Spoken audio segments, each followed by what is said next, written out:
পর্তুগালের রাজধানী লিসবনে প্রবাসী বাংলাদেশি মুসলিম কমিউনিটির উদ্যোগে দারুল উলুম মুরারিয়া মাদ্রাসার 2026-27 শিক্ষাবর্ষের কার্যক্রম আনুষ্ঠানিকভাবে শুরু হচ্ছে। নতুন সেশন শুরুকে কেন্দ্র করে অভিভাবকদের মধ্যে ব্যাপক সাড়া লক্ষ্য করা গেছে। এই উপলক্ষে ছাত্র, শিক্ষক ও অভিভাবকদের অংশগ্রহণে এক মতবিনিময় সভা অনুষ্ঠিত হয়। সভায় সভাপতিত্ব করেন মাদ্রাসার প্রিন্সিপাল অধ্যাপক মুফতি মোহাম্মদ আবু সাইদ। সভায় বিশিষ্ট আলিমগণ উপস্থিত ছিলেন।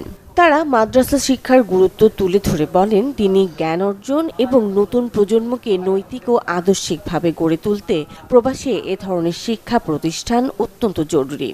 প্রবাসী বেড়ে ওঠা শিশু কিশোরদের সঠিক ইসলামী শিক্ষায় শিক্ষিত করতে এই উদ্যোগ গুরুত্বপূর্ণ ভূমিকা রাখবে বলে জানান তারা।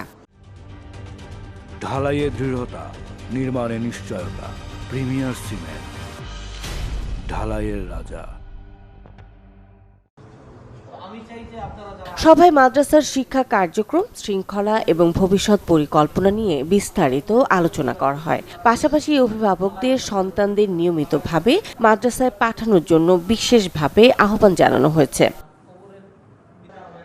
মাদ্রাসার প্রিন্সিপাল মুফতি মোহাম্মদ আবু সাইদ জানিয়েছেন, সপ্তাহের রোববার থেকে বৃহস্পতিবার পর্যন্ত ক্লাস অনুষ্ঠিত হবে এবং শুক্রবার ও শনিবার সাপ্তাহিক ছুটি থাকবে। ভর্তি ফি নির্ধারণ করা হয়েছে 20 ইউরো এবং মাসিক ফি 30 ইউরো। নির্ধারিত ফর্ম পূরণের মাধ্যমে ভর্তি কার্যক্রম সম্পন্ন করতে হবে বলে জানানো হয়েছে। Desk report, channel 24।